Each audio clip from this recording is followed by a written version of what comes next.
বিসমিল্লাহির রহমানির রহিম। কুরআন সুন্নাহর আলোকে পোশাক, পর্দা ও দেহসজ্জা।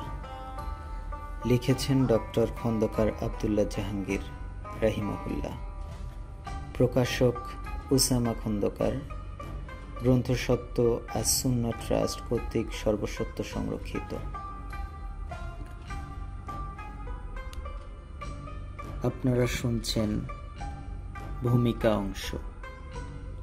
পাঠ করছি লেখকের ভাষায়। বিসমিল্লাহির রহমানির রহিম। প্রশংসা মহান রব্বুল আলামিন আল্লাহর জন্য। সালাত ও সালাম তার মহান রাসূলের উপর, তার পরিবারবর্গ, সঙ্গীগণ ও অনুসারীগণের উপর। পোশাক পরিচ্ছদ মানুষের জীবনের অবিচ্ছেদ্য ও সার্বক্ষণিক বিষয়।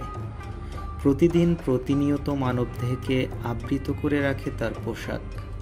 পোশাকের মধ্যেই ফুটে ওঠে ব্যক্তির অভ্যন্তরীণ গুণাবলী, রুচি ও ব্যক্তিত্বের ছাপ।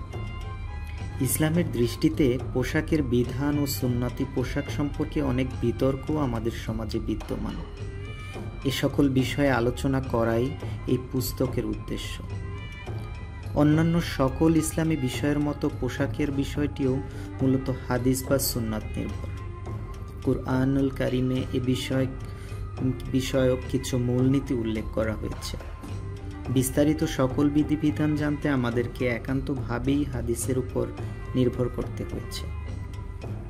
এজন্য মূলত হাদিসে নববীর আলোকে পোশাকের বিধিবিধান জানার চেষ্টা করেছি এ পুস্তকে। রাসূলুল্লাহ সাল্লাল্লাহু আলাইহি সাল্লামের মধ্যে রয়েছে আমাদের জন্য উত্তম আদর্শ। আর মহান আল্লাহ কুরআনুল কারিমে প্রথম অগ্রগামী মুহাজির ও আনসারগণকে আল্লাহর সন্তুষ্টি ও জান্নাত অর্জনের জন্য অনুকরণীয় আদর্শ ও সফলতার মানদণ্ড হিসাবে ঘোষণা করেছেন।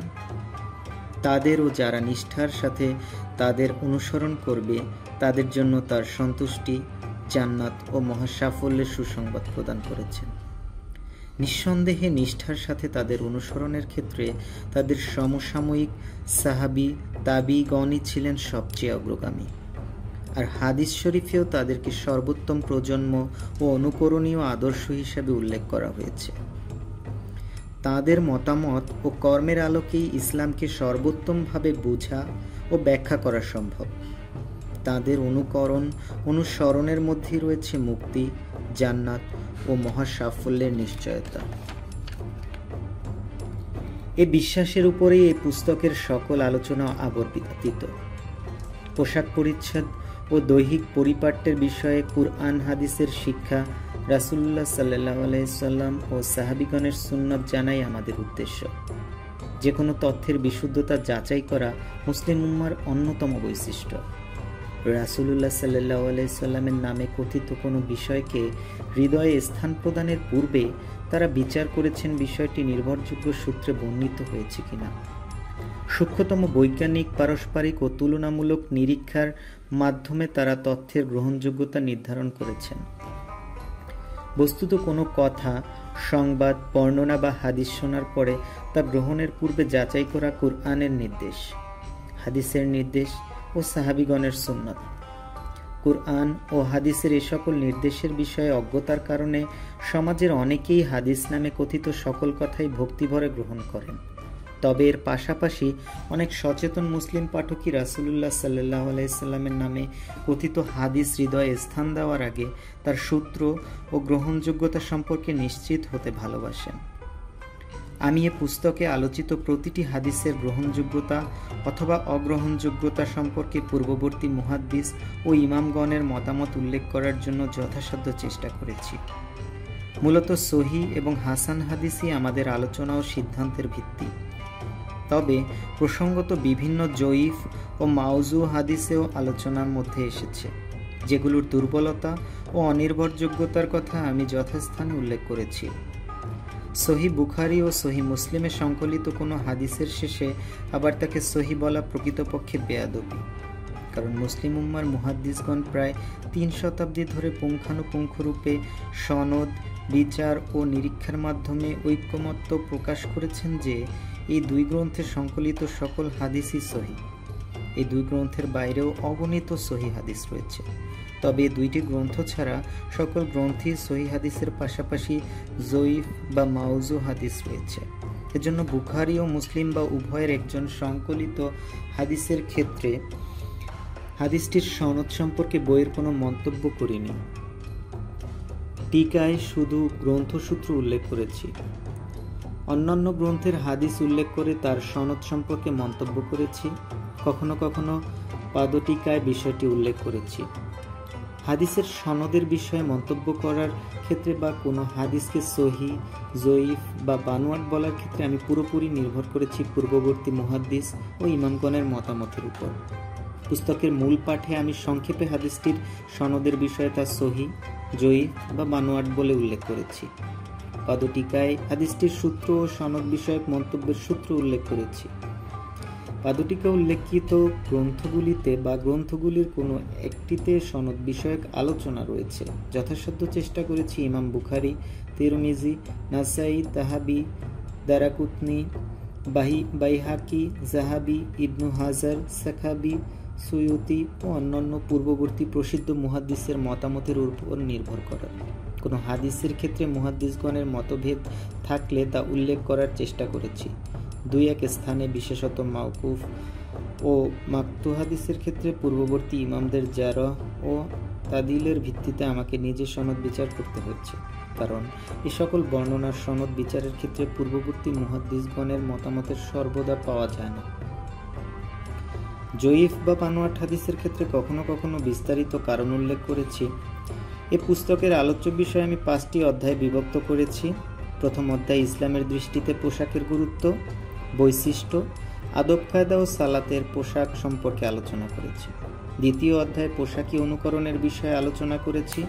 অমুসলিম সম্প্রদায়ের পোশাকি অনুকরণ করার বিষয়ে হাদিসে কোনরূপ নিষেধাজ্ঞা আছে কিনা এবং রাসূলুল্লাহ সাল্লাল্লাহু আলাইহি সাল্লামের পোশাকি অনুকরণের কোনো গুরুত্ব আছে কিনা, অনুকরণ বা অনুকরণ বর্জনের ক্ষেত্র পর্যায়ে কি কি এবং এ বিষয়ে কি কি বিভ্রান্তি আমাদের মধ্যে বিদ্যমান তা হাদিসে নববী ও সাহাবী তাবিগণের কর্ম মতামতের আলোকে বিশ্লেষণ করতে চেষ্টা করেছি। তৃতীয় অধ্যায় পোশাকের ক্ষেত্রে সুন্নাতে নববী ও সুন্নাতে পোশাকের আলোচনা করেছি। লুঙ্গি, চাদর, জামা, পাজামা, জুব্বা, কুর্তা, টুপি, পাগড়ি, মাথার রুমাল ইত্যাদি সকল পোশাকের ক্ষেত্রে রাসূলুল্লাহ সাল্লাল্লাহু আলাইহি সাল্লামের পরিধান পদ্ধতি, রং, মূল্যমান, গুরুত্ব, ফজিলত, আদেশ ও নিষেধ বিস্তারিত আলোচনা করতে চেষ্টা করেছি। এ অধ্যায়ের শেষে সুন্নাতের আলোকে বাংলাদেশের প্রচলিত বিভিন্ন পোশাকের বিধান আলোচনা করেছি। চতুর্থ অধ্যায়ে মহিলাদের পোশাক ও পর্দার বিষয়ে আলোচনা করেছি। পর্দার অর্থ, গুরুত্ব, মুসলিম মহিলার পোশাকের বৈশিষ্ট্য, মুখমণ্ডল, হস্তদ্বয় ও পদযুগলের বিধান, দৃষ্টির পর্দা, মহিলাদের সুন্নতি পোশাক, মহিলাদের সালাতের পোশাক ইত্যাদি বিষয়ে ব্যাখ্যা করার চেষ্টা করেছি। অধ্যায়ের শেষে বাংলাদেশে প্রচলিত মহিলা পোশাকের ইসলামী বিধান পর্যালোচনা করেছি। পঞ্চম অধ্যায়ে দৈহিক পরিপাট্য ও পরিচ্ছন্নতার বিষয়ে আলোচনা করেছি।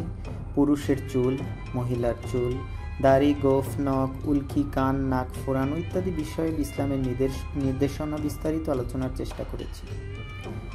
যে সকল গ্রন্থ থেকে এই গ্রন্থের তথ্যাদি উদ্ধৃত করেছি সে সকল গ্রন্থের তালিকা ও তথ্যাদি বইয়ের শেষে উল্লেখ করলাম, যাতে গবেষক পাঠক প্রয়োজনে তা থেকে উপকৃত হতে পারেন। আমার সীমিত যোগ্যতার মধ্যে ভুল ত্রুটি কমানোর চেষ্টা করেছি। তারপরও আমার অযোগ্যতা ও অজ্ঞতার কারণে বা ব্যস্ততা ও অসাবধানতার কারণে অনেক ভুল বইটির মধ্যে রয়ে গিয়েছে বলেই আমার বিশ্বাস। কোনো সহৃদয় পাঠক যদি তথ্যগত, ভাষাগত বা যে কোনো প্রকারের ভুল ভ্রান্তি ধরে দেন তবে আমি তার প্রতি কৃতজ্ঞ থাকব এবং আল্লাহ তাকে পুরস্কৃত করবে। এই পুস্তক রচনার ক্ষেত্রে এবং আমার সকল লেখালেখির পিছনে প্রেরণার অন্যতম উৎস ছিলেন আমার শ্বশুর ফুরফুরার পীর আবুল আনসার মোহাম্মদ আব্দুল কাহ্হার সিদ্দিকী রাহিমাহুল্লাহ। ওফাতের 3 দিন আগেও তিনি আমাকে এই পুস্তকের বিষয়ে জিজ্ঞাসা করলেন। কোন বিষয়ে কিভাবে লিখব সে সম্পর্কে আলোচনা করলেন। এরপর কি বিষয়ে বই লিখব তাও আলোচনা করলেন। ইচ্ছা ছিল বইটি ছাপা হলে তার হাতে তুলে দিব, কিন্তু আল্লাহর ইচ্ছাই কার্যকর হলো। তিনি আমাদের ছেড়ে চলে গেলেন। তাওহীদ ও সুন্নাতের প্রচার ও প্রতিষ্ঠায় তার আকুত ভয় ও নিরলস সংগ্রাম আমাদের প্রেরণার অন্যতম উৎস হয়ে থাকবে। জীবনের সকল ক্ষেত্রে রাসূলুল্লাহ সাল্লাল্লাহু আলাইহি সাল্লামের খুঁটিনাটি সকল সুন্নাত বিস্তারিতভাবে জানা, পালন করা ও প্রচার করাই ছিল তার জীবনের একমাত্র ব্রত। মহান আল্লাহ তাকে সর্বোত্তম পুরস্কার প্রদান করুন। কুরআন ও হাদিসের বিভিন্ন নির্দেশনা থেকে আমরা জানতে পারি যে নেক কর্মের পথ নির্দেশক ও উৎসাহদাতা ও কর্মকারীর ন্যায় সওয়াব লাভ করবেন। আমার সকল লেখালেখি ও ওয়াজ আলোচনার পথ নির্দেশক ও প্রেরণাদাতা ছিলেন তিনি। মহান আল্লাহর দরবারে সকাতরে আরজি করি, তিনি ভুল ত্রুটি ক্ষমা করে এই সকল কর্ম কবুল করে নিন এবং এগুলোর সওয়াব পরিপূর্ণরূপে তাকে প্রদান করুন। আমাদেরকে তার পুরস্কার থেকে বঞ্চিত না করুন, তার পরিবারের পরে আমাদেরকে ফিতনাগ্রস্ত না করুন। জীবনের শেষ মুহূর্ত পর্যন্ত সুন্নাতে নববীর পালন ও প্রচারে তার পদাঙ্ক অনুসরণ করে সুদৃঢ়ভাবে অগ্রসর হওয়ার তৌফিক আমাদের সকলকে দান করুন। আমিন।